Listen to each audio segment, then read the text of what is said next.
Final Fantasy I, The Warriors of Light. Alright, so in the first Final Fantasy, we don't have just one main character, but a whole squad of nameless heroes called the Warriors of Light. These guys roll up with no backstory, no personality, and barely even a name, just some crystals and a serious case of amnesia. Imagine walking into a party where no one knows who you are, and you just start saving the world. They're basically the original RPG blank slates, the DIY heroes where you fill in the blanks. Final Fantasy II, Firion. Firion is your standard, I want to save the world guy, but with a tragic twist. His family was slaughtered, and now he's on a revenge spree. Think of him as the OG revenge hero before it was cool. He's the kind of guy who would go to a family reunion and realize he has no one to talk to because, you know, everyone's dead. What's shocking? He's essentially an orphan with no clear reason why the universe hates him so much, and his hair is somehow always perfect despite being in constant battle. Final Fantasy III, Luneth. Luneth is just your average orphan who falls into a cave and comes out with the weight of the world on his shoulders. Seriously, one minute he's exploring caves like a curious kid, the next he's told, "Oh hey, you're the chosen one, no pressure." He's like the kid who accidentally scores the winning goal at the school soccer game and suddenly thinks he's going pro. He was literally living in the middle of nowhere before becoming a world-saving hero. No one saw that coming. Final Fantasy IV, Cecil Harvey. Cecil starts off as a dark knight working for a morally questionable king, which is like working at a company where you know the boss is up to no good, but hey, it pays the bills. Then he has this massive crisis of conscience and decides to go from dark knight to paladin, which is like quitting your job in finance to teach yoga because you just can't deal with the bad vibes anymore. Shocking twist? He's battling his literal dark side, like a superhero trying to fight his shadow, except his shadow can kill you. Final Fantasy V, Bartz Clouser. Bartz is basically a dude with a chocobo who likes to wander around until he stumbles into saving the world. Imagine going on a road trip with your pet and suddenly being told, "Hey, you need to defeat this ancient evil." That's Bartz. The real shocker is that his best friend is a giant bird and might be smarter than him. Final Fantasy VI, Terra Branford. Terra is half human, half Esper, and 100% confused about who she is. She's basically the magical version of someone going through an identity crisis, trying to figure out if they belong in the human world or the Esper world.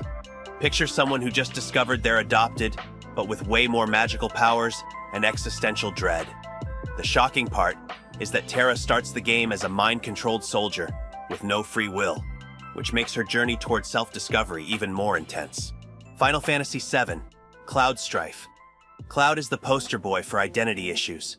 He starts off as this brooding ex-soldier with spiky hair and a massive sword. But here's the twist. His whole persona is a lie. Yep, Cloud's basically cosplaying as someone else for half the game. It's like finding out your friend who always brags about their job is actually unemployed and just really good at pretending. So, what is the shocking fact? Cloud's memories aren't even his. They belong to someone else. Talk about an identity crisis. Final Fantasy VIII, Squall Leonhardt. Squall is the classic loner who thinks he doesn't need anyone, which is ironic because he ends up leading a team to save the world. He's the guy in high school who sat in the back of the class with headphones on, pretending not to care, but secretly hoping someone would notice him. The shocking part is that despite his whatever attitude, Squall has a deep fear of abandonment, which he hides behind that emotional brick wall he's built. Final Fantasy IX, Zidane Tribal. Zidane is a charming thief with a tail. And no, that's not a metaphor. He literally has a tail. He's the fun-loving guy who always has a joke ready, which makes him the exact opposite of most other Final Fantasy heroes. Imagine if Robin Hood had a tail and a flirtatious attitude. But here's the kicker. Zidane eventually discovers he was created as a weapon of mass destruction. Yeah, the guy who's been stealing hearts and wallets is actually a living, breathing doomsday device. Talk about a plot twist. Final Fantasy X, Tidus. Tidus is a star blitzball player who gets sucked into another world where everyone knows more about his dad than he does. Imagine going on vacation and suddenly everyone's telling you your dad is some legendary figure, but also kind of a jerk. He's like that kid who can't escape his father's shadow, no matter how far he runs. Brace yourself. Tidus isn't even real. He's a dream of the faith, which means his entire existence is basically one big existential crisis. Final Fantasy XI, The Adventurer. Final Fantasy XI doesn't have a main character in the traditional sense. You create your own. So the hero here is, well, you.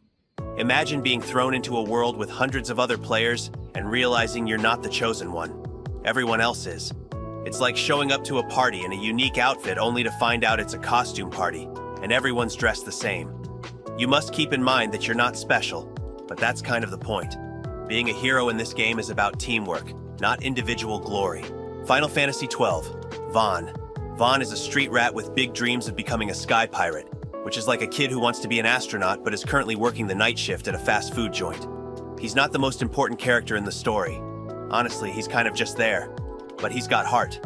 The shocking twist? The real heroes of the game are the supporting characters, and Vaan's just along for the ride. It's like watching a movie where the sidekick steals the show. Final Fantasy XIII, Lightning. Lightning is basically what happens when you mix a no-nonsense soldier with a big sister complex. She's tough, independent, and doesn't have time for your nonsense. Imagine if Wonder Woman had a really bad day and was even less interested in chit-chat. It is worthy to see that Lightning spends most of the game trying to save her sister, but by the end, she realizes she needs saving too. It's like being the responsible one in the family until you finally crack under the pressure. Final Fantasy XIV, the Warrior of Light. Just like in Final Fantasy XI, you're the hero in Final Fantasy XIV, but this time, you really are the chosen one. The Warrior of Light is whoever you want them to be, but no matter what, they're always the shining beacon of hope. Imagine being the most popular kid in school, but instead of just dealing with drama, you're saving the world, over and over again. You will be shocked to know that even though you're basically a god among mortals, the game constantly reminds you that you can still fail. No pressure. Final Fantasy XV, Noctis, Lucis, Calum. Noctis is a prince on a road trip with his best buds, which sounds fun until you realize he's also on his way to a wedding that will literally determine the fate of his entire kingdom. He's like that guy who's trying to enjoy his bachelor party but keeps getting calls about work. And then, plot twist. His dad gets killed, his kingdom falls, and suddenly this road trip turns into a desperate fight for survival. It is interesting to know that Noctis knows his destiny is to die to save the world, and he just rolls with it.